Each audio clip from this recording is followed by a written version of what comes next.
او لوگوں سفر میں قرآن پڑھنے لگ گیا. فرمایا یہ قرآن پہ کیا دے گا؟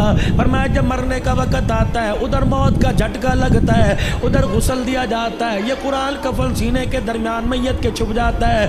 جب قبرستان میں لے کے جاتے ہو قرآن ساتھ ہے, جنازہ پڑھاتے ہو قرآن ساتھ ہے, جب قبر میں اتارتے ہو قرآن ساتھ ہے, جب اوپر تختے رکھ کے مٹی ڈالنے لگتے ہو قرآن اس کے سینے میں سے نکل کے سرانے کھڑا ہو جاتا ہے. ادھر میرے عزیزو اللہ اکبر, منکر نکیر قبر کے اندر آئے, قرآن کہتا ہے خبردار حساب نہ لینا, اس کے ساتھ میں آیا ہوں.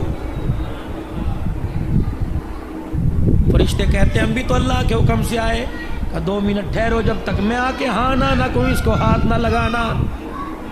عبادہ بن صامت فرماتے حضور یہ کہہ کے رو دیے, اور میں قرآن اللہ کے دربار میں جا کے گڑ گڑانے لگتا.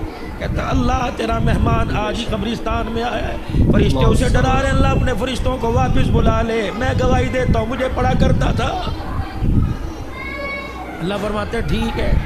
جب یہ قرآن میرے عزیزوں قبر کے اندر واپس جاتا ہے, میت سکون سے لیٹی ہوتی ہے, فرشتوں کو دیکھتا کوئی نہیں. قرآن میت کو آواز دیتا ہے میں تیرے سے تھوڑی دیر کے لیے جدا ہوا, مجھے صحیح سے بتا تجھے کسی نے ستایا تو نہیں, کوئی کیڑا تو نہیں آیا, کوئی بچھو سانپ تو نہیں آیا, ستایا تو نہیں. وعدہ کر کے آیا ہوں, تو یاری میرے ساتھ لگا کے آیا, تجھے کوئی نہیں ستائے گا. میت کو کہتا میں تیرے سے دور جا رہا ہوں, ملاقات کے لیے روزانہ آتا رہوں گا, جا رہا ہوں. میت کو کہتا ذرا آنکھیں کھول کے ذرا آسمان کی طرف دیکھ, قبر کی چھت کی طرف. میت دیکھ دیا 1000 فرشتہ 4 چیزیں اس کی قبر میں لے کے اترتا ہے. جنت کی اوڑھنی, جنت کا بچھونا, نور قندیل لے کے اترتا ہے, یاسمین پھول لے کے اترتا ہے. فرشتے قبر کے اندر اس کے وجود کو اٹھاتے ہیں, جنت کا گدا بچھاتے ہیں, اور پھر دائیں بائیں سے اتنے سوراخوں سے جنت کی ہوا کیسی چلتا ہے. پھر اس کے پیروں کی طرف جنت کا کمبل رکھ دیا جاتا ہے, کہا جاتا ہے ہم تو تیرے سے جا رہے ہیں, اگر سردی لگی تو کمبل اوڑھ لینا. تیسرا میرے عزیزو اس کے سینے پہ یاسمین پھول رکھ دیا جاتا ہے کہ اگر اماں ابا بہن بھائی یاد آویں اس پھول کی خوشبو کو سونگھ لینا تو اس کی خوشبو میں مست ہو جائے گا. جب جانے لگے کہ اندھیرے کا کیا بنے گا, فرشتے نور قندیل قبر میں جلاتے ہیں کہ قیامت آ جائے گی, اس لیے کا نہ گیس ختم ہوگا نہ تیل ختم ہوگا, قیامت تک یہ جلتا رہے گا. اللہ اکبر. جب قرآن پاک اس کی قبر سے جاتا ہے کہتا بے فکر ہو کے سو جا, خدا سے وعدہ کر کے آیا ہوں قیامت کی صبح تک تجھے اٹھانے بھی کوئی نہیں آئے گا.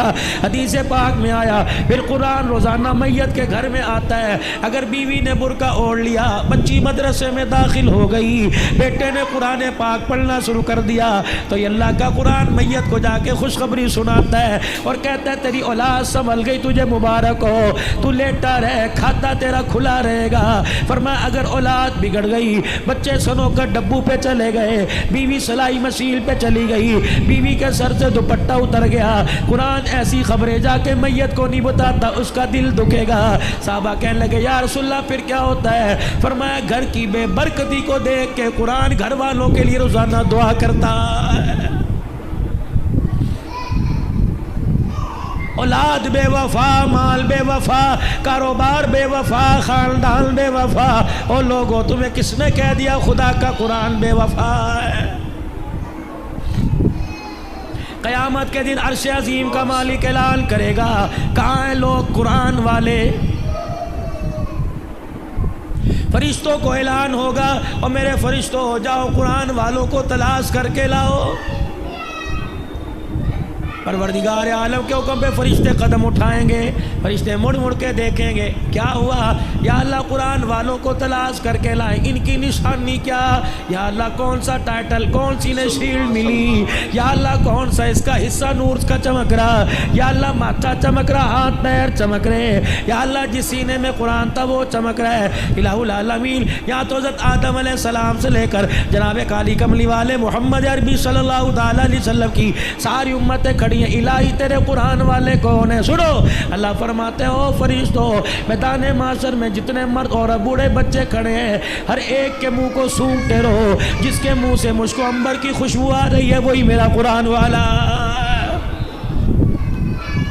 رحمت دو عالم صلی اللہ تعالیٰ علیہ وسلم معراج پہ تشریف لے گئے. جیسے زمین پہ بیت اللہ ہے، ساتھ میں آسمان پہ بیت معمور ہے. زمین پہ بیت اللہ کا فرشتے طواف کرتے ہیں، انسان طواف کرتے ہیں، بیت معمور کا فرشتے طواف کرتے ہیں. حضور فرمانے لگے جب جبرائیل مجھے بیت معمور کے پاس لے کے گیا، میں نے ایک بزرگ بابا دیکھا، گھنی داڑھی والا، ناف تک نیچے داڑھی تھی، یوں کر کے جھول رہا تھا. جس طرح دنیا کے اندر دائیں بائیں بچے بیٹھ کے پڑھتے ہیں، بچے بھی یوں کر کے پڑھ رہے تھے. میں نے پوچھا ابراہیم کون ہے؟ کہ یہ تیرا ابا ابراہیم. میں نے پوچھا اے جبرائیل یہ کون ہے؟ کہ تیرا ابا ابراہیم علیہ السلام ہے. کہ قرآن تو میرے پہ نازل ہوا، پڑھ ابراہیم علیہ السلام رہا ہے. یہ بچے کون ہیں؟ نبیوں کی اولاد ہیں. یہ بچے کون ہیں؟ یوسف کی اولاد ہے. یہ بچے کون ہیں؟ نوح کی اولاد ہے. کون ہے؟ کہ نہیں، دنیا کے اندر حجرہ شاہ مقیم میں بچہ قرآن پڑھنے گیا، 10 پارے ہو گئے، پڑھتا پڑھتا فوت ہو گیا.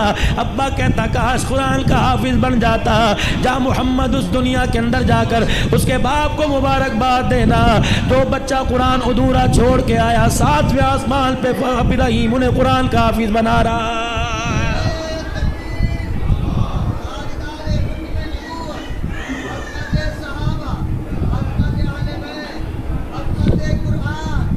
حدیث شریف میں آیا، فرمایا جب قیامت کے دن یہ امتی اللہ کا بندہ خدا کے دربار میں منہ لٹکا کے آئے گا، اس کے دونوں طرف دو بادل کے ٹکڑے یوں کر کے چلتے آئیں گے. اللہ فرمائیں گے شرمندہ کیوں تھا اٹھتے تھے تک. جب یوں کر کے دیکھے گا ان بادل کے ٹکڑوں میں سے نور برسنے لگ جائے. جب چھم چھم اس کے چہرے پہ گرے گا پریشانی ختم ہوگی، دل پہ گرے گا ختم ہوگی. کہ اللہ بھائی کی شکل نہیں، یار کی شکل نہیں، دوست کی شکل نہیں، کون ہے؟ اللہ فرمائیں گے ایک طرف سورہ بقرہ ہے، دوسری طرف سورہ آل عمران ہے. یاد کر رمضان المبارک میں تو نے ختم کیا تھا، تو نے ایک مرتبہ تلاوت کی، انہوں نے بھی وعدہ کر لیا تھا قیامت کے دن جب کوئی سایہ نہ ہوگا ہم سایہ کر کے تیرے سر کے اوپر آ جائیں گے. بھلا جس کے سر پہ قرآن کا سایہ ہو خدا انہیں جہنم میں کیسے ڈال سکتا ہے؟ فرمایا لوگوں رات کو عشاء کی نماز کے بعد سورہ ملک پڑھ لیا کرو. فرمایا جیسے قبر میں جاتا ہے سورہ ملک 2 پروں کے اندر لپیٹ لیتی ہے، فرشتوں سے کہتی ہے نہ سوال کرنا، مجھے پڑھا کرتا تھا، میں ضامن ہوں. فرمایا لوگوں صبح سورہ یاسین پڑھ لو. اللہ کہتا مجھے میری عزت کی قسم ہے 3 وقت کھائے گا دوں گا، 4 وقت مانگے گا دوں گا، 5 مرتبہ مانگے گا دوں گا. جو سورہ یاسین سے دل کی ابتدا کرے گا موت تو آئے گی، اس کے رزق میں کبھی تھوڑ نہیں آئے گی.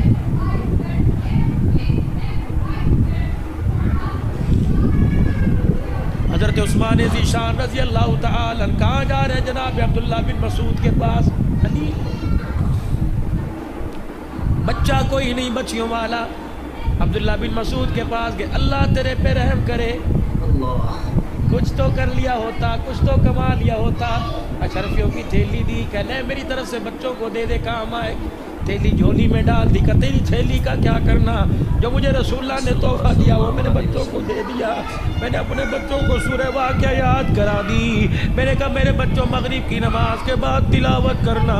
کملی والے نے فرمایا جو سورہ واقعہ روزانہ پڑھے گا موت تو اس کے گھر میں آئے گی، رزق کی تھوڑ کبھی نہیں آئے گی.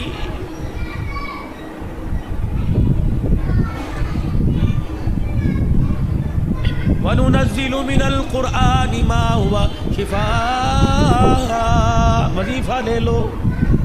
اگر کسی کو کوئی بیماری ہو، مرض لا علاج ہو، عقیدے کے ساتھ کرے، 7 مرتبہ درود شریف پڑھے اور 7 مرتبہ سورہ فاتحہ آمین کے ساتھ پڑھے. اور ہر مرتبہ سورہ فاتحہ پڑھنے سے پہلے اعوذ باللہ من الشیطان الرجیم بسم اللہ الرحمن الرحیم پڑھے اور والضالین کے بعد آمین پڑھے. فرمایا 7 مرتبہ پڑھے، دن میں 1 مرتبہ دم کر کے پی جائے. 7 دن پینے کے بعد چیک کرائے، جو مرض چیک کرائے گا تیرے جسم کی لوگوں میں خون تو نظر آئے گا، سورہ فاتحہ کی برکت سے وجود میں بیماری نظر نہیں آئے گی. حضور نے فرمایا شہد میں شفا ہے، اللہ کی قسم ہو ہی نہیں سکتا شفا نہ ہو. بیمار ہوا شہد چٹاؤ اللہ شفا عطا فرمائے. حضور علیہ السلام نے فرمایا نا. خدا کے واسطے میرے عزیزو اس وقت قرآن دنیا کے اندر میرے عزیزو آپ سروے کرو، اس وقت آپ کو دنیا کے اندر سب سے مظلوم ترین طبقہ قرآن کب پڑھنے والا پڑھانے والا نظر آئے گا؟ تنخواہوں میں کم، حیثیت میں کم، رہائشوں میں کم، کالونیوں میں کم، عہدوں میں کم۔ میرے عزیزو کون ہے جو قرآن والوں کی ڈگری قبول کرتا ہے؟